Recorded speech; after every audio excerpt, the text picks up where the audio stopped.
Assalamualaikum warahmatullahi wabarakatuh. Perkenalkan, nama saya Muhammad Afila Bakir Japair. Perkenalkan, nama saya Chelsea. Saya Kinanti Nadira Andranik. Perkenalkan, saya Aulia Berliantaya Nizar. Saya Marcella Almawidiadana.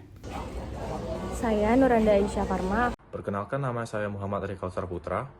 Saya akan menjelaskan tentang definisi bela negara. Bela negara adalah konsep yang mengandung pengertian upaya, tindakan, dan tanggung jawab setiap warga negara untuk mempertahankan dan menjaga kelangsungan hidup bangsa dan negara dari segala bentuk ancaman. Bela negara tidak hanya menjadi tanggung jawab tentara atau aparat militer, tetapi juga menjadi kewajiban seluruh elemen masyarakat.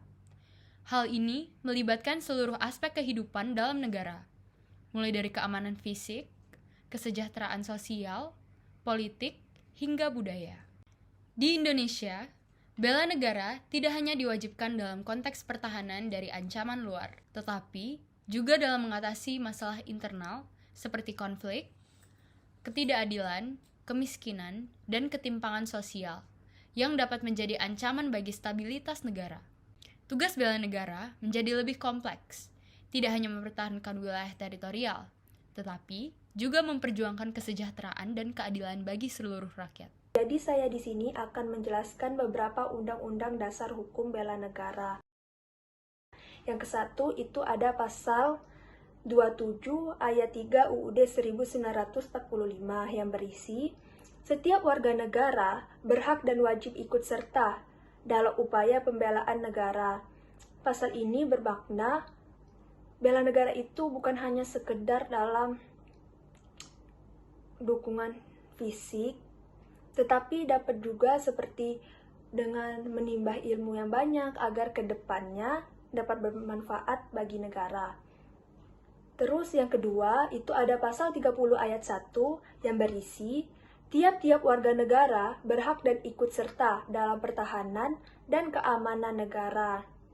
Dapat juga diartikan sebagai menerapkan sila Pancasila dalam kehidupan sehari-hari.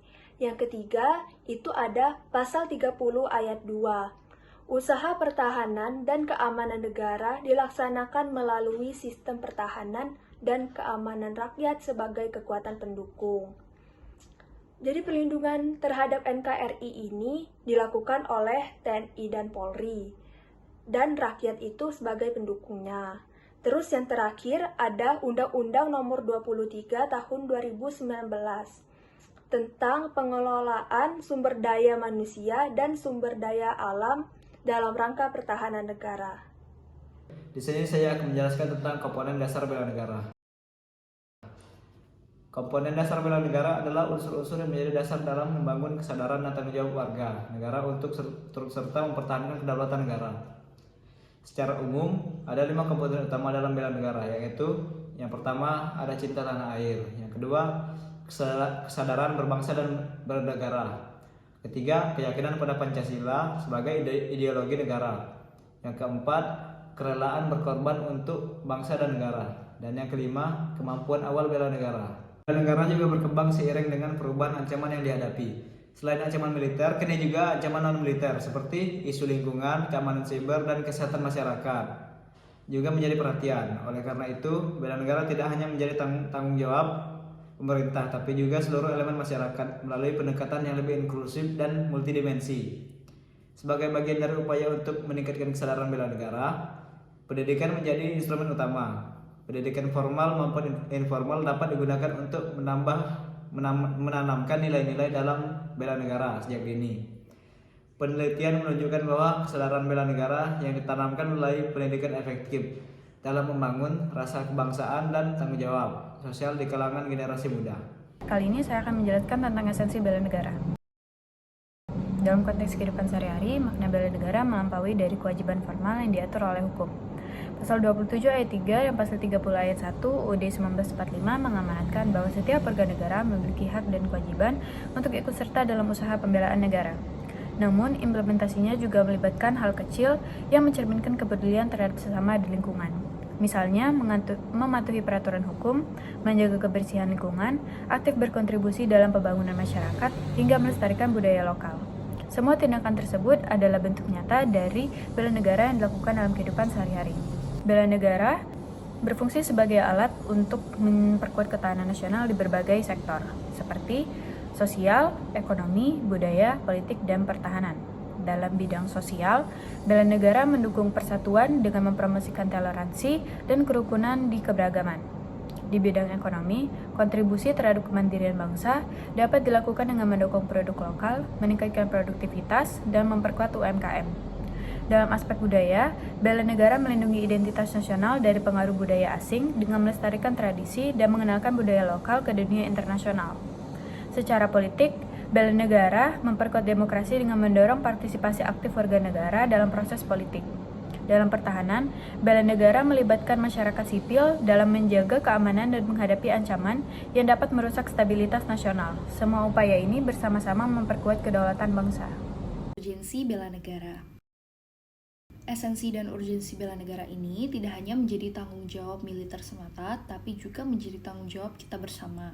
Hal ini berupaya untuk menjaga ketertiban, keamanan, dan kedaulatan negara. Berikut tantangan dan ancaman nasional di dalam bela negara berdasarkan perubahan spektrum ancaman. Yang pertama, tindak terorisme. Yang kedua, berkembangnya paham komunisme. Yang ketiga, liberalisme. Yang keempat, narkoba. Yang kelima, pencemaran. Yang keenam, hoaks. Yang ketujuh, potensi ancaman militer.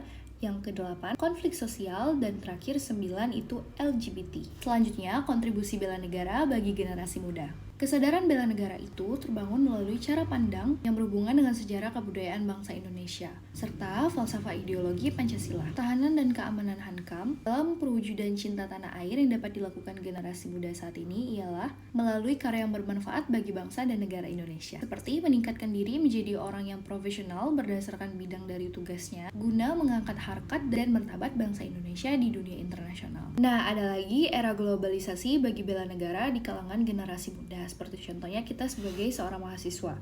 Ada yang namanya internalisasi. Jadi, internalisasi ini adalah sebagai sebuah proses pemahaman yang sangat penting untuk dilaksanakan pada konteks nilai-nilai bela negara di kalangan mahasiswa, di mana hal ini merupakan pembendung arus negatif dari globalisasi yang terus-menerus terjadi, yang bisa saja menggoyahkan idealisme mahasiswa.